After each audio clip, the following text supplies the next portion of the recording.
អាជ្ញាធរខេត្តសៀមរាបជំរុញកិច្ចសហការជាមួយវិស័យឯកជនដើម្បីស្ដារនិងជំរុញកំណើនសេដ្ឋកិច្ចមូលដ្ឋានខេត្តឲ្យកាន់តែរឹងមាំរដ្ឋបាលខេត្តសៀមរាបបានដាក់ចេញនូវផែនការយុទ្ធសាស្ត្រថ្មីមួយដែលផ្ដោតសំខាន់លើការរៀបចំយន្តការសហការនិងវិស័យឯកជនដើម្បីជំរុញកំណើនសេដ្ឋកិច្ចមូលដ្ឋានឲ្យមានភាពធន់និងរឹងមាំក្នុងបរិបទដែលសេដ្ឋកិច្ចសកលកំពុងជួបប្រទះបញ្ហាប្រឈមជាច្រើនហើយវិស័យឯកជនត្រូវបានចាត់ទុកជាឆ្អឹងខ្នងនៃសេដ្ឋកិច្ចខេត្តនិងអំពាវនាវឲ្យមានការពង្រីកសមាជិកសភាពាណិជ្ជកម្មឲ្យបានគ្រប់វិស័យដើម្បីជាកម្លាំងចលករក្នុងការផ្ដល់យោបល់និងដោះស្រាយបញ្ហាប្រឈមនានាជាមួយរដ្ឋបាលខេត្តប្រកបដោយប្រសិទ្ធភាពក្នុងកិច្ចប្រជុំផ្សព្វផ្សាយបើកការិយាល័យបោះឆ្នោតជ្រើសរើសប្រធាននិងសមាជិកជ្រើសតាំងសភាពាណិជ្ជកម្មខេត្តសៀមរាបអាណត្តិទី1នៅថ្ងៃទី2ខែកក្កដានេះលោកអឹងគំលៀងអភិបាលរងខេត្តបានបង្ហាញថាឆ្លើយតបទៅនឹងក្តីកង្វល់ទាំងអស់លោកលើកទឹកចិត្តឲ្យអាជីវករមានការអត់ធ្មត់ត្រៀមខ្លួនសម្របតាមស្ថានភាពដើម្បីរងចាំសេដ្ឋកិច្ចវិលត្រឡប់មកល្អប្រសើរវិញត្រូវការបង្កើនលទ្ធភាពនិងការប្រើប្រាស់ធនធានដែលមានស្រាប់ឲ្យអស់លទ្ធភាពដើម្បីកាត់បន្ថយការខាតបង់និងបង្កើនភាពម្ចាស់ការលើអាជីវកម្មជាពិសេសយើងត្រូវបន្តលើកកម្ពស់ស្មារតីរួមគ្នាគិតរួមគ្នាធ្វើរវាងរដ្ឋបាលខេត្តនិងវិស័យឯកជនដែលជាគន្លឹះដ៏សំខាន់ក្នុងការដោះស្រាយបញ្ហាលោកបានបញ្ជាក់ពីការបដិញ្ញាចិត្តរបស់រដ្ឋបាលខេត្តក្នុងការរៀបចំផែនការសកម្មភាពជាក់លាក់ដែលស្របតាមគោលនយោបាយជាតិនិងផែនការអភិវឌ្ឍខេត្តលោករំពឹងថាក្រោយការបោះឆ្នោតជ្រើសរើសតំណាងសភាពាណិជ្ជកម្មអាណត្តិថ្មីខាងមុខសមាជិកដែលជាប់ឆ្នោតនឹងនាំយកនូវយុទ្ធសាស្ត្រថ្មីៗដើម្បីរួមចំណែកអភិវឌ្ឍខេត្តសៀមរាបឲ្យមានការរីកចម្រើនប្រកបដោយចីរភាពលោកក៏សូមថ្លែងអំណរគុណចំពោះគ្រប់ភាគីពាក់ព័ន្ធដែលបានខិតខំរៀបចំវេទិកាពិភាក្សានេះឡើងដើម្បីស្វែងរកដំណោះស្រាយនិងពង្រឹងកិច្ចសហប្រតិបត្តិការរវាងរដ្ឋនិងឯកជនឲ្យកាន់តែជិតស្និទ្ធនិងរឹងមាំ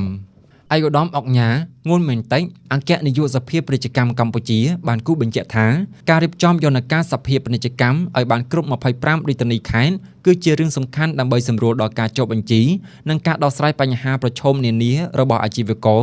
នៅមូលដ្ឋានដោយផ្ទាល់ការចុះបញ្ជីអាជីវកម្មមិនចាំបាច់ត្រូវទៅដល់រាជធានីភ្នំពេញនោះទេអាជីវករដែលមានទុនវិនិយោគសមល្មមអាចតាក់ទងដោយផ្ទាល់ជាមួយអាជ្ញាធរខេត្តនិងមន្ទីរពាណិជ្ជកម្មដើម្បីធ្វើការចុះបញ្ជីនិងដោះស្រាយបញ្ហាផ្សេងៗតាមយន្តការដែលរដ្ឋាភិបាលបានដាក់ចេញការធ្វើបែបនេះនឹងជួយសន្សំសំចៃពេលវេលានិងថវិកាបានយ៉ាងច្រើនឯកឧត្តមក៏បានជំរុញអាជីវករទំនាក់ទំនងជិតស្និទ្ធជាមួយនឹងប្រធានសភាពាណិជ្ជកម្មខេត្តដែលជាតំណាងផ្ទាល់នៅមូលដ្ឋានព្រោះតាមរយៈយន្តការនេះអាជីវករនឹងទទួលបានការជួយជ្រោមជ្រែកពីអាជ្ញាធរខេត្តបានលឿននិងមានប្រសិទ្ធភាពជាងការស្នើទៅថ្នាក់ជាតិដោយផ្ទាល់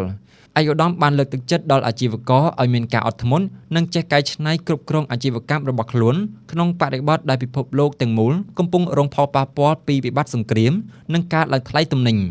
ការពង្រឹងយន្តការសភាពាណិជ្ជកម្មថ្នាក់ក្រោមជាតិនឹងក្លាយជាកម្លាំងចលករដ៏សំខាន់ក្នុងការជួយវិស័យឯកជនទៅតាមមូលដ្ឋានមានការវិវត្តកាន់តែប្រសើរឡើងឯកឧត្តមលឿងរដ្ឋាអនុរដ្ឋលេខាធិការក្រសួងពាណិជ្ជកម្មមានប្រសាសន៍ថាការបង្កើនសភាពាណិជ្ជកម្មខេត្តសៀមរាបដាច់ដោយឡែកគឺដើម្បីពង្រឹងរចនាសម្ព័ន្ធដឹកនាំឲ្យកាន់តែមានប្រសិទ្ធភាពដោយប្រមូលផ្ដុំសម្លេងនិងកម្លាំងសេដ្ឋកិច្ចក្នុងខេត្តឲ្យស្ថិតនៅក្រោមស្ថាប័នតែមួយ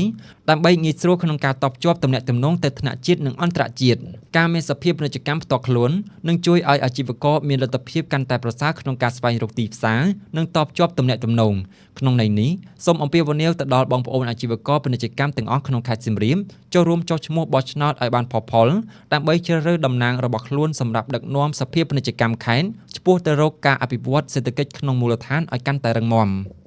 បើតាមអុកញ៉ា ហ៊ុយភីវប្រធានពាណិជ្ជកម្មខេត្តសៀមរាបបានឲ្យដឹងថានៅក្នុងអាណត្តិថ្មីនេះសភាពាណិជ្ជកម្មខេត្តសៀមរាបឧត្តរមានជ័យត្រូវបានបំបែកចេញជាពីរគឺសភាពាណិជ្ជកម្មខេត្តសៀមរាបនិងសភាពាណិជ្ជកម្មខេត្តឧត្តរមានជ័យដែលឡែកសម្រាប់សភាពាណិជ្ជកម្មខេត្តសៀមរាបនឹងត្រូវរៀបចំការបោះឆ្នោតជ្រើសរើសសមាជិកជ្រើសតាំងអាណត្តិទី1នាថ្ងៃទី19ខែសីហាឆ្នាំ2026ខាងមុខនេះ